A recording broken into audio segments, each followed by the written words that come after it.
Hello again, it's Butterfly. Thank you so much for coming back and visiting. If anything is really of interest to you, please do comment on it in the space down below because I love to hear from you. And it just makes me very happy to see that you're participating in the conversation. So a few weeks ago, I started reading from this book, which is Wicca for Beginners by Thea Sabin. It is the fundamentals of philosophy and practice in Wicca. And I read the first couple of chapters, and I skipped a bit because it was not practical to kind of go through some of the chapters that are more sort of, they demand that you have experience, kind of just, as you're reading the book, it's more like, let's do a meditation. They're exercises. I could read it, but it would be kind of like reading a dictionary or, a recipe book, that kind of thing. So I left those aside for now, and perhaps I'll find some way to kind of do a demonstration, or maybe I'll just do a read aloud at some point. But right now, I just wanted to touch base on one thing. I had mislabeled one of the chapters. I had said that I was reading chapter 6, and when I went back to see where it was that I left off, actually I had read chapter 5. When I was reading about the circle was chapter 5. So you may have watched that. And now I'm moving on to chapter 6, which is the 4 elements and the 4 quarters. So when you're looking at a Wiccan altar or a prayer space or a working altar, if you're looking at that kind of that sacred space, traditionally, they'd be divided into 4 sections, and that would indicate the 4 directions, which is east, south, west, and north. There are colors associated with it. There are guardians to those quadrants, as well as just a whole lot of wonderful things. So this chapter kind of goes into a little bit of that, and it really kind of whets your whistle. It kind of gets you interested, but if you want to know more in depth, people are making noise in my house. I think my cat just ran down the stairs and landed somewhere. So if I'm making funny faces, that's why. Okay, so we're going to go on. I want to thank the people who have made the comments down below about how you're appreciating going through this read aloud, and how you like, just some people don't read or can't read, or just prefer not to sit down and read, a book. So the read aloud seem to be helping some people, and they enjoy it. So yeah, do your dishes, sit down and listen, close your eyes and enjoy, and I'll get into it. Okay, so chapter 6, the 4 elements and the 4 quarters. Incidentally, if you have any questions, please do leave them down below, and I will do my best to either address them in a later video or, right away as a reply. In Wiccan and magical thought, the energy that is infused throughout the universe can be divided into 4 elements: earth, air, fire, and water. The elements are building blocks of life, the forces of nature and creation. If one were missing, the world as we know it would not exist. Wiccans work with the elements in many ways. They incorporate elemental energy into their circles, rituals, and spells. They attune themselves to the elements in order to work in concert with the rhythms of nature.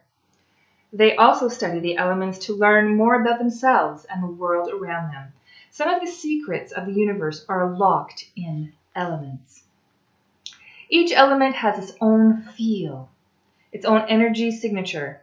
Each has several associations or correspondences, and that's what I was talking to you about, the directions like east, south, west, and north. They would have correspondences like yellow, red, blue, and green, as well as mythical creatures associated with each of them, and many correspondences. Those are correspondences, things that you associate with that.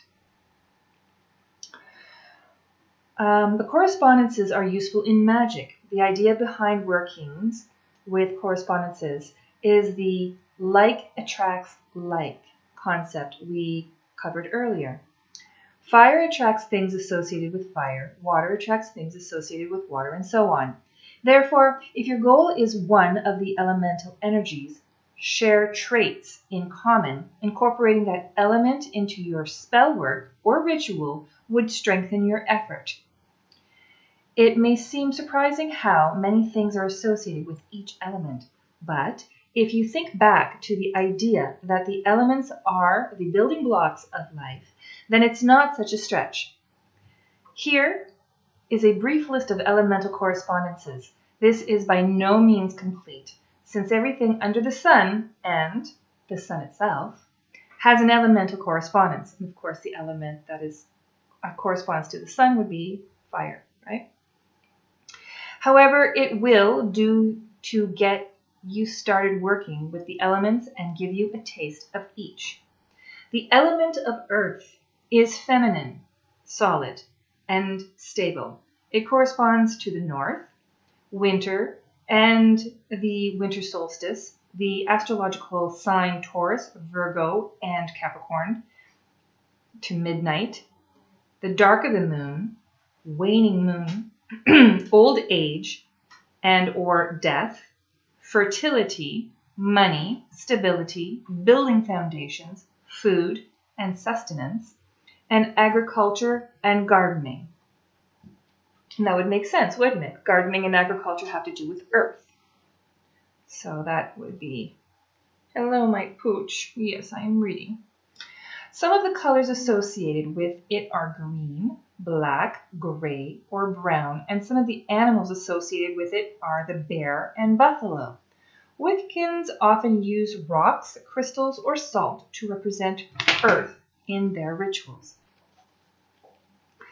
The element of air is masculine, light, and cerebral. So everything that has to do with thought, brain, dreaming, create like your thinking. I stopped myself from saying creativity because creativity is a fire sign. So cerebral. It corresponds to the east, spring, and the spring equinox, the astrological sign Gemini, Libra, and Aquarius. The dawn, the new moon, birth, youth, enlightenment, inspiration, communication, writing, mobility, and computers and electronics. Some of the colors associated with it are yellow, gold, and some of the animals associated with it are insects and birds. Insects and birds are, of course, flying in the air, and so they'd be associated with air, especially eagles and hawks. Wiccans often use incense, smoke, or feathers to represent the air in their rituals. The element of fire is masculine, hot, obviously, and energetic. It corresponds to the south, summer, and summer solstice. The astrological signs are Aries, Leo, and Sagittarius. Noon or midday, the waxing moon, adolescence, impetuousness, passion, drive, creativity, anger, force, light, and brightness, and transformation. And if you can think about transformation, because if you burn something, then it transforms into something that is not reversible. It's not reversible, so it's transformed. Some of the colors associated with it are red and orange, and some of the animals associated with it are horses and lions. In their rituals, Wiccans use fire to symbolize itself. The element of water is feminine, cleansing, and healing. Its correspondence to the west, fall, and to the fall equinox. The astrological signs are Cancer, Scorpio, and Pisces. Dusk, the full moon, adulthood, nurture, emotions, the subconscious, the other world. Transformation, like fire but slower, mystery, compassion, secrets, and the occult. Some of the colors associated with it are blue, green, and some of the animals associated with it are fish and dolphins. Obviously, they are waterbound. In their rituals, Wiccans use water to symbolize itself. So now we've come full circle. She started with north. Beings of the elements. Many Wiccans believe that they are spirits or other otherworldly, so otherworldly beings that are associated with each element. How Wiccans perceive that those spirits are, what they look like, and their powers or properties varies depending on the Wiccan and his or her own tradition. In the old magical grimoires, which are really the providence of ceremonial magicians and not Wiccans, the beings of the earth are called gnomes. The air beings are called sylphs. The fire beings are called salamanders. And the water beings are called undines.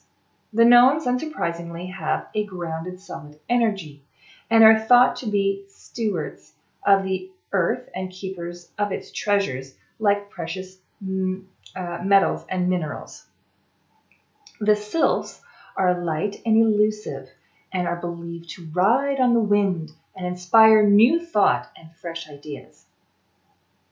The salamanders live in the coals of the campfire and enhance passion and the creative spark. The undines are lithe and full of grace and mystery, flowing with water in which they live.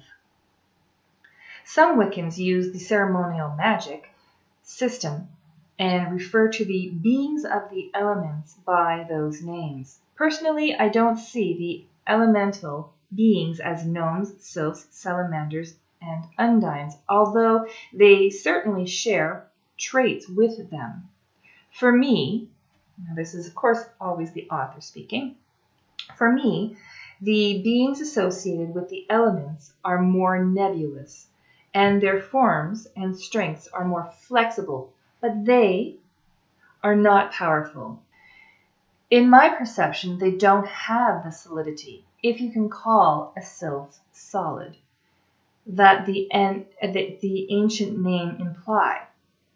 We do not teach the gnome, sylph, salamander, and undine idea to our students, but they are certainly welcome to use that system if it works for them. As I said, each Wiccan experiences the elementals in his or her own way. And if you decide to walk the Wiccan path, you will discover your own relationship with the elementals.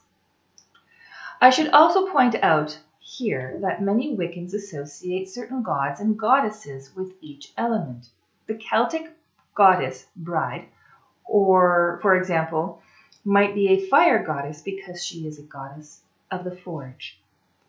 There is more about the gods in Chapter 7, and after you read that, you might want to explore this idea for yourself.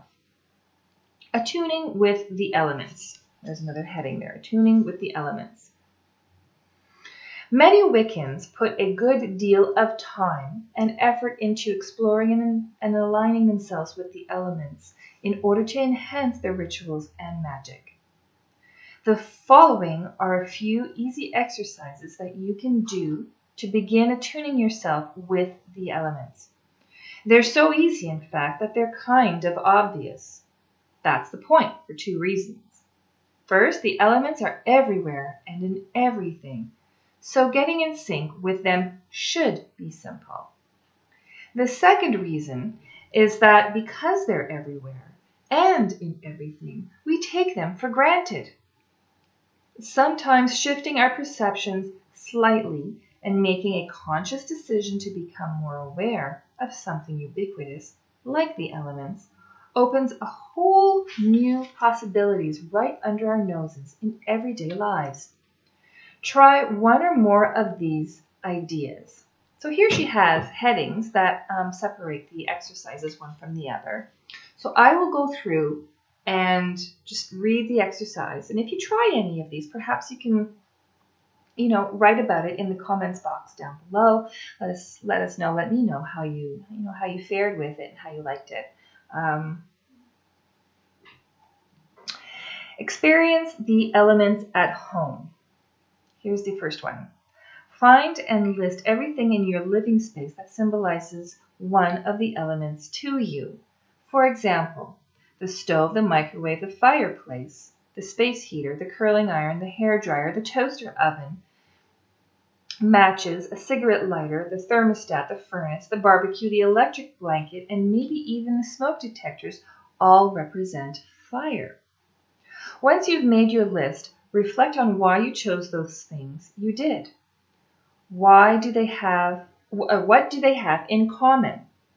How are they different? Repeat for the other 3 elements. So some of the things that they might have in common, and I'm just, giving some examples because I did these things some time ago. So of course, some of the things that those appliances and those items have at home is that they either detect heat, like a thermostat, or they generate heat, like a curling iron or a stove. And so we would associate those things with the element of fire. With water, you might look at things like a tap, cups, any kind of a receptacle, the bucket that you wash, your floors with, the aquarium that you might have. Let's see, those are some of the examples that I can think of. The hose outside, or if you have an outdoor sort of water feature, a fountain, or like a fish pond or something. Earth might be some of the plants that you have indoors. They might be salt. Earth can also be anything about food and cooking. So you look through your kitchen for the containers full of the condiments and the food and the lentils and the beans and the vegetables and fruit and so on that you have.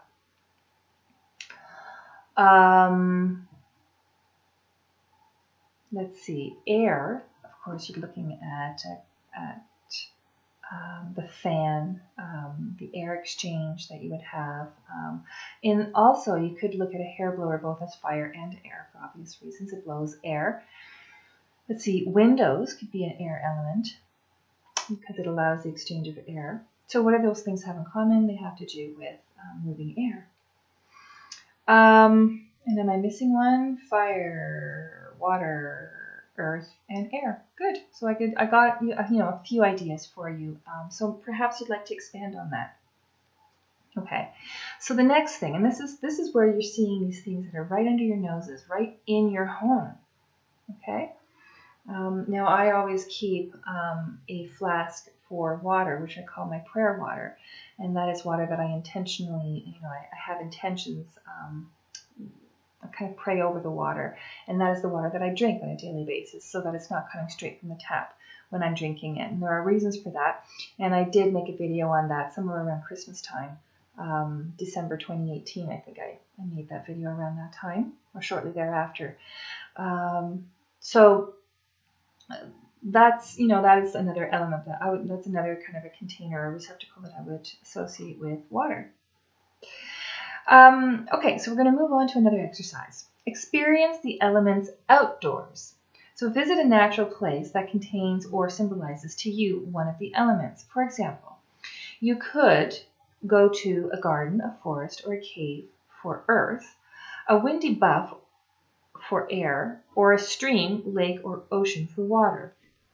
There's a creek close by, relatively close by, within sort of walking distance, and I love to go by there, and that would be my water element that is close by my home. And if you can't find a suitable fiery place, I live near a volcano. You may not be so fortunate. A campfire, somewhat away from the city noise and people, is a great alternative. Another example that I can think of is a sweat lodge. If you're fortunate enough to know some people who have a sweat lodge and who are able to do it in a very traditional way, then that would be a fire element, a place with fire element, definitely. Relax and ground in your place you choose. Close your eyes unless it is not safe. Breathe in deeply. Use as many of your senses as possible to experience the element. See if you can touch it. Not fire, of course, although you can pass your hand near it and feel the heat, smell it, hear it, taste it. Spend enough time in your chosen location to make a real connection to the element. Write down your perceptions afterwards. Repeat with the other 3 elements. Now, doing these sort of exercises is one of the things that really puts you into the craft. So you can sit back and read books, but really kind of doing the exercises puts you into the craft. That is spellcraft. That is witchcraft. That is crafting. A lot of these books about Wicca tend to have exercises, in my experience, they tend to have exercises that focus a lot around meditation, and so that you end up bringing yourself into a different place and imagining a lot of the elements and the places. And definitely that is one way that you can do that. Your own mobility and your own availability to get someplace can really be a hindrance. But if you can physically bring yourself, if you can afford to go the distance and get to this place that you want to go, or if you can physically manage your own body to make the distance to go to a lake, or to go to a campfire, to go to a site that has wind, is windy, beside a bluff or something, then go to those places if you have a windmill going close by. Because imagining is quite good, which is a lot of what I do much of the year. And for me, I could afford to actually bring myself someplace. I am mobile and I can bring myself, climb a mountain or do whatever. But there's snow here much of the year. And so anywhere between 5 and 8 months out of the year, it's not as interesting to go places as it would be, if I had megabucks, then I would fly to some other place tropical and experience all kinds of elements. But, my feet are planted quite locally. So I do a lot of imagination, and I do a lot of visualization, and I do a lot of meditation. And the most affordable kind of travel for me is astral travel. So maybe those things are all one and the same, and maybe there are some differences depending on what kind of school of thought you come from. But that's kind of what I do a lot of. So she's suggesting that you go and visit some places close by. Experience the elements in your mind. Create a path working where you visit each element and learn about it. For example, journey to the bottom of the sea or the surface of the sun. Record your experiences and repeat for the other 3 elements. Instructions for creating a path working are in chapter 4. And that was one of the chapters that I had skipped over, because sometimes when you're setting up a path working, it is very much a visualization. And how can I make that interesting on a channel? I can explain the visualization. I can explain how to do it. But for you to sit there and watch me sort of visualize would not be terribly interesting. So I could actually just take the approach of reading the chapter, or I can encourage you to buy the book and kind of, do that on your own. The next heading is experience the elements through the seasons. Here she goes. You may have noticed in the correspondence list that each element is associated with a season. To Wiccans, the cycle of the seasons throughout the year is one of the most important things that the elements symbolize. As you'll see in Chapter 9, the Wiccan holidays are based on these seasonal cycles. To attune yourself to the elements and seasons together, choose one of the solstice or equinoxes to begin. From that day until the next solstice or equinox, make a conscious effort to notice and feel how the associated elements work for you in your life and how they align with each season. For example, begin to explore spring and air separately and together. Begin on the spring equinox and keep it up until the summer solstice, when you will shift your attention to summer and fire. Follow the cycle through the year. Record what you discover. And then she goes on to another heading called the quarters. But before we go on to that, I will say that since I have been paying more attention to the Sabbats as they roll by, throughout the last few years, several years, I find that time passes by a lot faster. And a year is divided up into little sections that last a little bit more than, about 2 months. So sometimes, especially, and I want to talk to you in reference to journaling. Well, as I'm journaling, sometimes I think, oh, I really have to finish that section on the Sabbats. And as I'm watching other videos of other people, they really want to, finish that section on the Sabbats. But you are always in a Sabbat, a time of Sabbat, because there are 8 throughout the year, and they don't last that long. And if you keep on postponing it, as I know that sometimes I do, it doesn't take very long before 2 and 3 and 4 Sabbats have passed by and I haven't caught up with my work. So what I tend to do is I do a little bit of that journaling, a little bit of that Sabbat, a little bit of that changing the altar space, a little bit all the time. You will never be able to kind of do all of your catch up on one great big weekend because it takes time. It takes time. If you want to do a craft for that Sabbath, then do a craft, but you probably won't be able to do baking and food prep and changing your altar and journaling and making a new page for your BOS and doing all of the other things that you could possibly do for each Sabbath because there's just a lot of stuff to do and it's time consuming. And we all have lives, right? We all have lives. So do something. In the Sabbath that you're in right now when you're watching this video, do something. One thing, just one thing, and then move on because next time the Sabbath rolls around, you'll do one thing, just one thing, and then it'll accumulate, and take the time to document that one thing in your journal, and then you'll see it coming by. You'll see the years pass by quite quickly. And you'll have fond memories because you'll have something that actually documented that 5-minute thing that you did last year and you took the time to take a picture or to draw it or to reflect on it in writing. It's actually really kind of important because it marks your development as time passes. Okay, so here are the quarters. Here's our next heading. In addition to being associated with a season, each element is associated with a cardinal direction. Earth is north, air is east, fire is south, and water is west.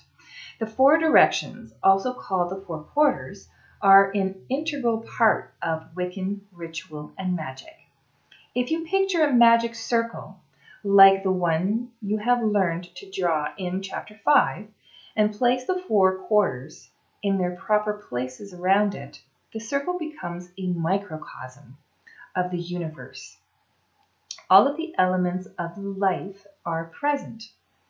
If you start in the east quarter and move clockwise around the circle, you travel from dawn to midday to dusk to midnight and the cycle of a day. Do you understand? So just say you have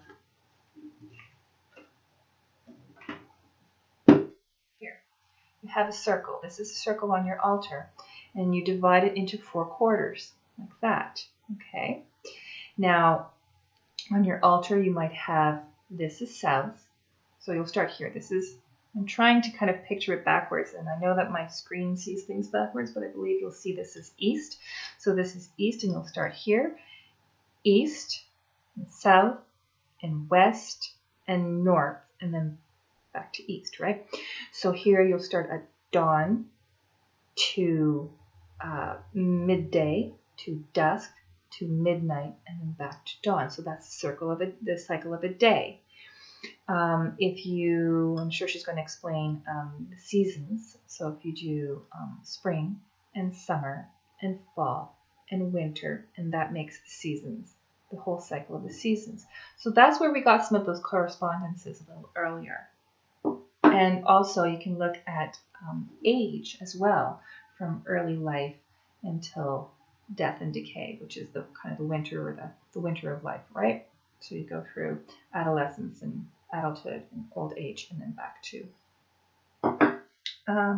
rebirth. Okay, so there's the quarters.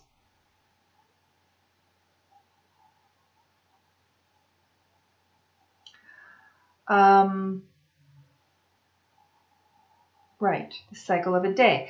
From the new moon to the waxing moon to the full moon to the waning moon, the cycle of the moon. So again, using those circles, you can see the cycle of the moon.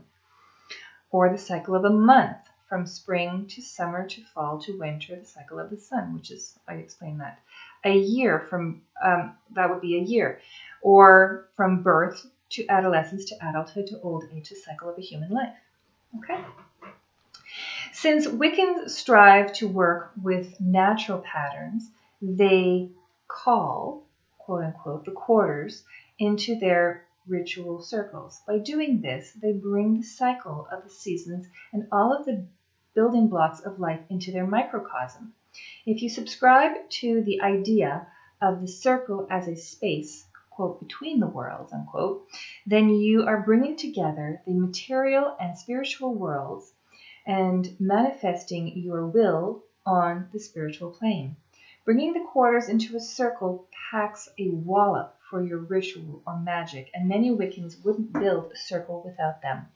I quite like using the 4 directions and incorporate a lot of the correspondences depending on what it is that I'm working on.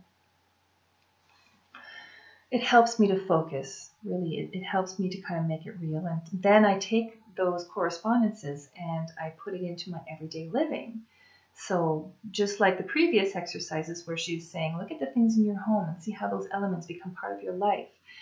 That's basically it. You're bringing this working into your reality. And when you see the opportunities rise, and this is something actually that I should probably elaborate on at some point.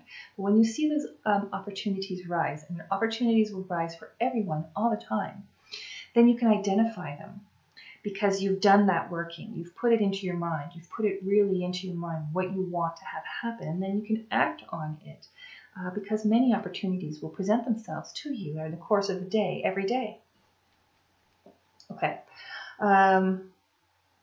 Now we move on to the next heading, which is calling the quarters.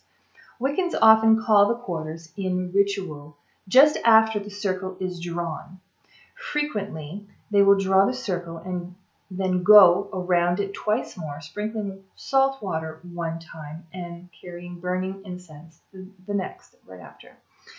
This brings the 4 elements into the circle, since salt water represents the earth and water, and burning incense represents fire and air.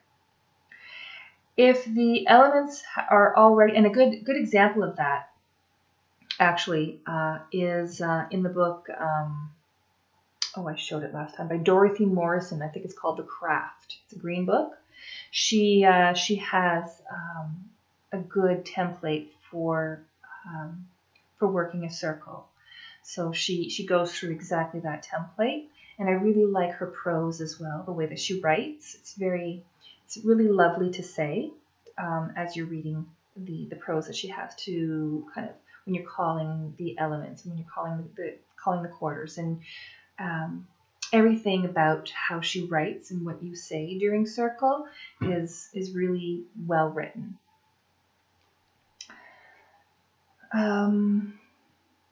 So this brings the 4 elements into the circle, since salt water is blah, blah, blah. Okay.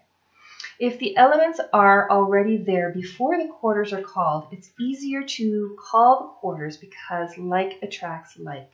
To clarify, the elements and the quarters are not the same thing. However, they are tied tightly together by symbolism. As to whether the elements represent the quarters represent the elements, or both. You'll have to decide that for yourself. There are Wiccans in all 3 camps. Before we plunge into quarter calling, you should know a little bit about the witch's symbol, the pentagram. The pentagram is a 5-pointed star. 4 of the points represent the elements, and the 5th represents spirit or deity, which unites them all. The pentagram is in a circle, as you see in a lot of Wiccan jewelry. It represents the 4 elements and the spirit bound by a magic circle. I've also heard it said that the pentagram is a human hand, and so a human hand, pentagram. It's a human hand, and the points are the fingers. So in this case, it represents the human potential. The pentagram has been likened to Satanism and all sorts of other unsavory things by Hollywood, scriptwriters, and others who have no clue what they are talking about. But it is really a powerful and positive symbol of creation and vitality. So although I like to watch shows like Sabrina, The New Adventures of Sabrina, it does not do any favors for the religion of Wicca. It's actually quite humorous, and Wicca has nothing to do with cannibalism and all of the other satanic things that go on in that show. They take a little bit of information and then it gets skewed for Hollywood purposes. Like, it's fun to watch. It's kind of unsavory to watch sometimes. But it really lacks authenticity because it's basically Hollywood. It is a movie to watch and just to enjoy for entertainment purposes, if that suits you. But do not look at it as a documentary about anything real when it comes to Wicca. When you call the quarters using the following method, you will draw an invoking pentagram in the air in front of you in each quarter, using your fingers or an athame as you did to draw a circle in the chapter 5. An invoking pentagram is used to summon or invite the energy of a quarter to the circle, just as you did with the circle.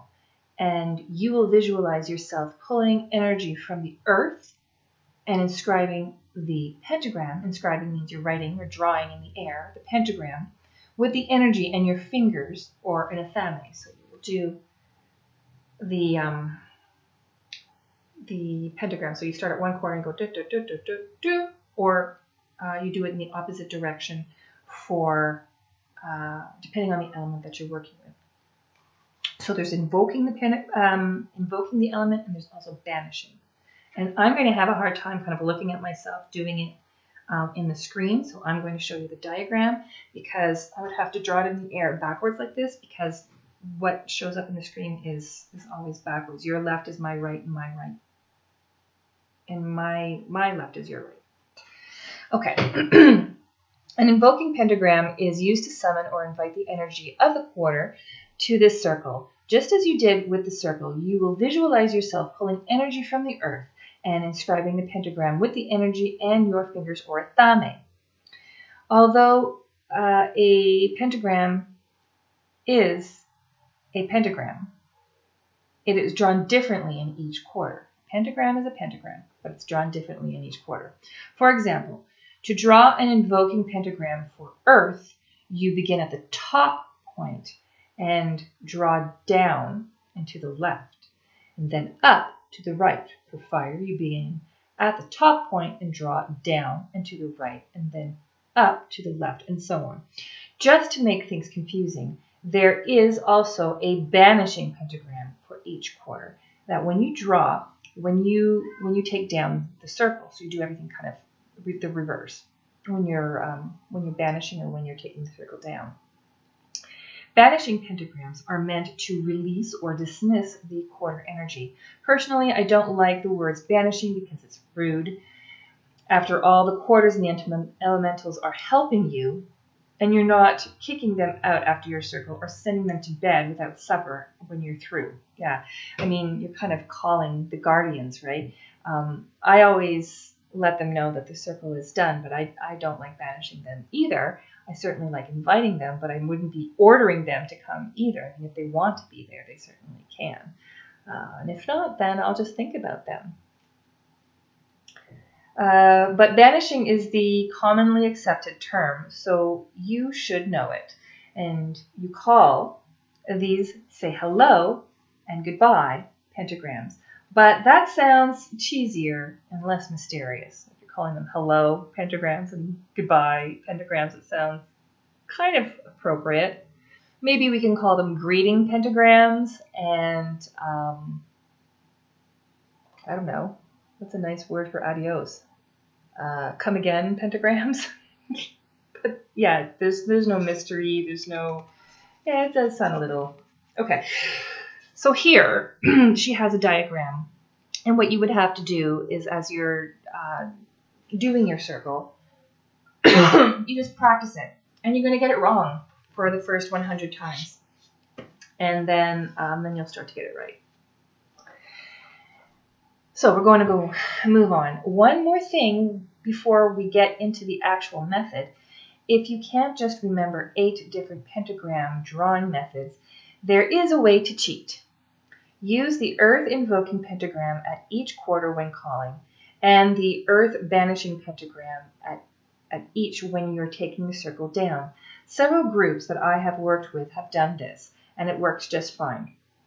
The point is not whether or not you can remember 8 different pentagrams. It is your will, your visualization, and your intent that are important. And that's kind of like the seed of where I am as well. There are many ways to call the quarters into a circle. Here is one easy method. Number 1, cleanse your ritual space, ground, and draw your circle as you learned in Chapter 5. So, by the way, if when people are walking through their Book of Shadows, and they talk about their page that is how to draw a circle, you can take notes from this particular book, or probably anywhere online, to get your favorite way to do a circle. So the number 1 is cleanse your ritual space, ground, and draw your circle as you learn in Chapter 5. That is one sentence, but in a book like, for instance, when I was referring to Dorothy Morrison's The Craft, she talks about that one thing, I think, in an entire chapter, and she will talk to you about taking a ritual bath and what that would entail, so that you can really make sure that you're not just cleansing your circle, but you're really kind of washing your whole self, and you're making sure that everything is prepped and ready, so that when you're doing your circle, everything is clean. But you can do it quick and dirty also. I mean, when you end up doing it so often, you can be ready. You're on the ready. So there's a formal way to do it where you can go from top to bottom, but you can also do very quick things. Number 2, stand in your circle facing outward in one of the quarters. Most Wiccans either start at the north or in the east, and that's where I start, is in the east, for reasons I explain in Chapter 5. For the sake of this example, I'm going to pretend you're starting at the east. Number 3, draw your air-invoking pentagram. Because you're in the east, you're going to do the air-invoking pentagram with your fingers or a thame. Your thame is, she talks about the tools as well. Your thame is your ritual knife. I don't use an atame per se for a lot of stuff. I've just never really decided to. I have a few things that I use as athames when I want to, but most of the time when I'm invoking, I'll either use a wand or my fingers.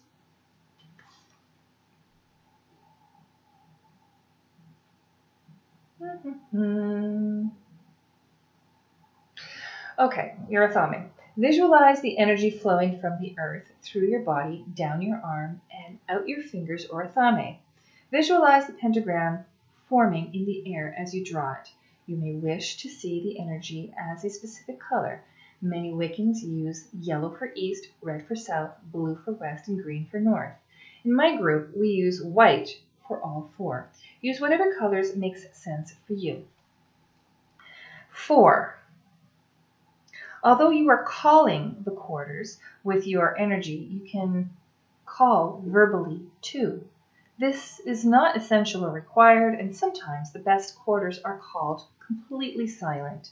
Most Wiccans do say something out loud, however, and when you say it, you are drawing the pentagram, or if that's too hard to do at the same time as the visualization, say it directly afterwards. So what she's saying is if you can't coordinate saying something at the same time as you're drawing your pentagram, then you can do your pentagram and say it directly afterwards, or if you want to do it first and then do your pentagram afterwards, you can. Because it does take some coordination, especially when you're reading something out of the book. I talked about this, I think, in Chapter 5 when I was talking about, that you're going to have to try and do this a few times and fumble and bumble, and do you hold your book? Do you carry a sheet? Do you learn it by heart and always say the same thing, or do you change it up and always read your book as you're going along? you're going to have to figure out what you want to do with your mouth, with your eyes, with your hands, and with your space, and with your body, and work within the space that you have. So it can be as simple as, what are you going to say? It can be as simple as, welcome, powers of the east, powers of air, join us this night. Or, I summon or call you or call thee, powers of the east, to join, guard, protect our circle. So she's putting slashes, and you pick the verb that you like best. The quarter call can be, and frequently is, a short poem that contains imagery the Wiccan associates with the quarter he or she is calling. Sometimes rhyme is helpful because it has a pattern and a cadence and induces a light trance as the words evoke images in the speaker's mind. And that's what I was talking about with the prose that Dorothy Morrison uses. I quite like the cadence of her, the rhythm of her speech, and it's just really pretty prose. It's kind of poetry. I like it. It takes me there. It does it for me, that Dorothy Morrison. I also like Silver Ravenwolf as well. There it is. I like her. I really do. She's a good beginning, and I like going back to the beginning, even when I'm nowhere near the beginning anymore. So, however, I have heard a lot of poetry abuse done in the name of quarter calling. So if you think you can't write something eloquent that won't make you crack up in the middle of your call, stick with the simple stuff. There are examples of quarter calls in many Wiccan books, including works by Scott Cunningham and Starhawk, but I encourage you to write your own. They will mean more to you, and you will be able to imbue them with more energy. Number 5, when you are done drawing and speaking, spend a few moments visualizing the pentagram glowing brightly in front of you. If you can do it at the same time, try visualizing or feeling something you associate with the quarter or the element at the same time, such as seeing an eagle or feeling the wind blowing on your face. It's not easy to hold 2 visualizations at once, but if you can take the time to figure it out, you will greatly enhance the energy of your call. Now, why do I like doing these things? Personally, I like doing it because it is mental exercise, and that keeps your mind healthy.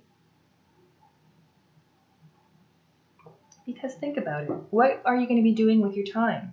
Certainly, I like watching people on YouTube. I like watching movies. I like sitting down and being a zombie. But reading or doing crossword puzzles or doing exercises such as this, which is something that you can do to pass the time when you are alone or with friends if you find some like-minded people. These are things that keep your mind pliable. They keep you looking, they keep you thinking, they keep you associating and making correspondences within the place that you live. They make you curious about geography and about history and about sociology and about psychology and about spirituality and about a whole lot of things. It makes connections. It makes neural connections. So it keeps your brain working, and it keeps your neural pathways younger. It keeps you in a state of constant learning. And that is important. It's very important. So for the naysayers who think that witchcraft has absolutely no value or no verifiable sort of results that come from it, I would say that may be true, and it may not be, but it's not really for you to say how somebody else is going to be spending their time, especially when there's harm that comes to no one, and when it can do so much good for mental, spiritual, and emotional health, and probably physical health as well. Okay, there's my plug. Number 6, continue to the south. Draw the south or the fire invoking pentagram and speak your invocation. Visualize it. Make it real. Continue with the west or the water and the north or the east. So you go to all the 4 quarters and you do the same thing. Now we move on. When you have finished your ritual or magic, and before you take up the circle itself, you should banish, release, or say farewell to the quarters to do this. So how do you do that? So once you've created your circle, now you've done your circle space, there's a meat and potatoes right there before you start closing up the circle. You're not just going to open a circle and then close it right away. So there's a working that comes there, the main event, basically. And that is what you would have prepared beforehand. Perhaps you have some correspondences that you want to attribute to, whatever it is. There's 1,001 different things that you can do as a working. But suffice it to say that in this space, after you've opened your circle, there is an activity that takes place. Now, this chapter is just talking about opening a circle and closing a circle, so I will now go into closing the circle and read that part. When you have finished your ritual or magic, and before you take up the circle itself, you should banish or release or say farewell to the quarters. To do this, number 1, begin in the quarter where you started. So if you started in the east, as I do, then you start there in closing it. If you started in the north, then you do that. Number 2, draw the banishing pentagram for the appropriate element, visualizing the energy dispersing. Number 3, say something like, quote, "Powers of the East, thank you for attending and farewell," unquote. Or make up your own statement. Try to stay with your farewell while you are drawing the banishing pentagram. But as with the call, if you can't do that, say it immediately afterwards. Number 4, visualize the last of the pentagram disappearing. Number 5, move on to the next quarter and repeat. Here you have 2 choices. You can go clockwise, as you did during the calling or the opening of the circle. You can move counterclockwise. As I mentioned previously, some Wiccans feel that moving counterclockwise in the circle erases the circle, but since you're taking it down anyway, it may be appropriate here. Actually, some Wiccans insist on moving counterclockwise when they banish the quarters, and again, experiment with both ways and do whichever feels right for you. If you want to know what I do, I always do it counterclockwise. I do the reverse of whatever it is that I did. The Witch's Pyramid. I am really particular to the Witch's Pyramid and always have been. The Witch's Pyramid, and basically, because you may be interested in early learnings, the Witch's Pyramid is quite representative of the 4 elements and spirit. So as she was saying, you have 5 elements. So this is your hand, or a star with the point on top, 5-pointed star.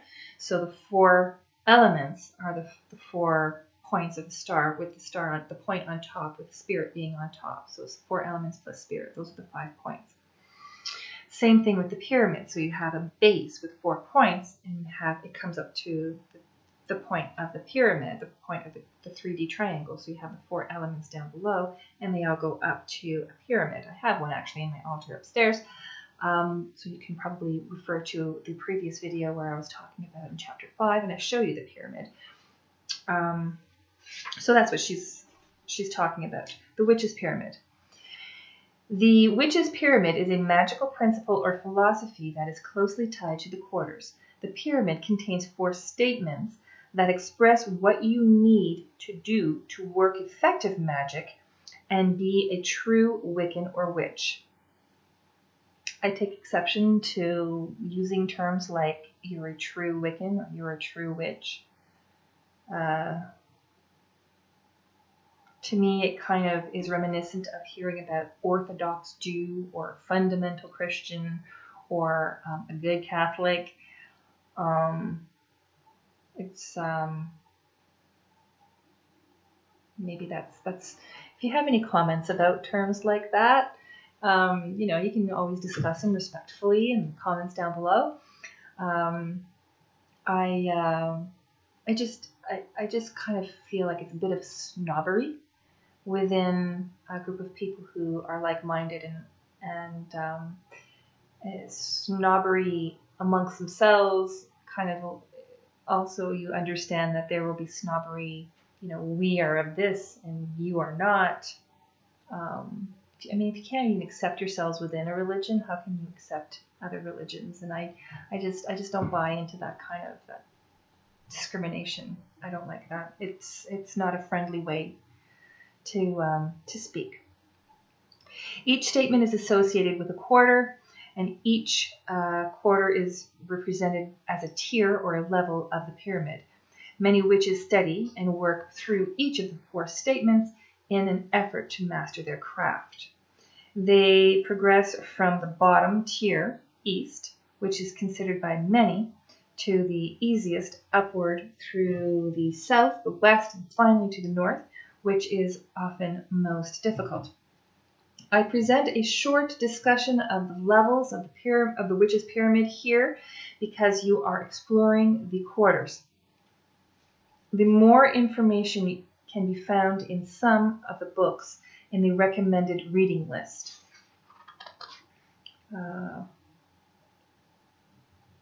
This actually says, usually in most books there's like a paragraph, so it's usually kept very succinct, although there will be 4 sort of statements. But anyways, here we go. The first one is east. The east means to know. This is the base of the pyramid. Air is linked to knowledge, to work magic. Wiccans must know their will, intent, resources, and heart. They must also know that their magic or ritual will work. Here is where you ask yourself if Wicca is right for you. Number 2 is the south. South is to dare. This is the scary level of the pyramid. Fire is linked to courage. To work magic and be a Wiccan, you have to dare. You have to dare to change, dare to be successful, dare to be different, dare to be strong. Here is where you ask yourself if you have the courage to walk your chosen path. By the way, at this point in my life, I am doing something very daring, walking out of my comfort zone. And so I am walking through fire for the next several months. And I'm just looking forward to being able to talk to you about it once it's all done next spring.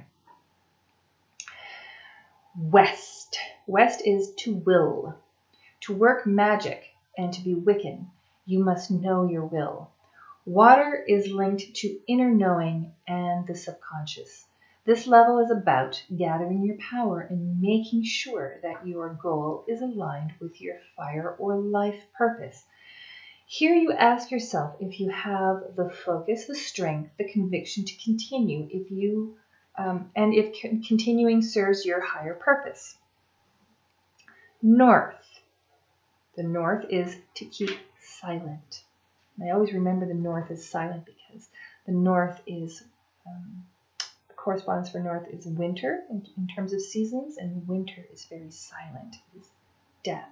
It is quiet. Many people, Wiccans included, are gabby by nature. No. Really? So this level of the pyramid is often the hardest. Earth is linked to quiet and death. To keep silent means that you don't discuss your other magical work or inner spiritual work that you do. It is an old magical principle that talking about magic dissipates it. Certainly, to keep silent for a Wiccan is also about safety. You may want to scream about your religion from the rooftops, but until Wicca is fully accepted in our society, you risk losing your job, your family, your home, and much more. In Wicca, for both of these reasons, discretion is the better part of valor. Here is where you ask yourself if you can keep your magic to yourself, and if you can stand to walk a spiritual path that you may not be able to discuss with your family and friends for fear of repercussions.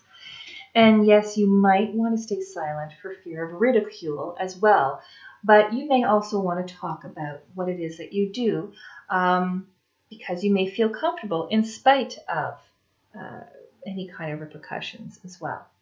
So it's really something that's the personal choice.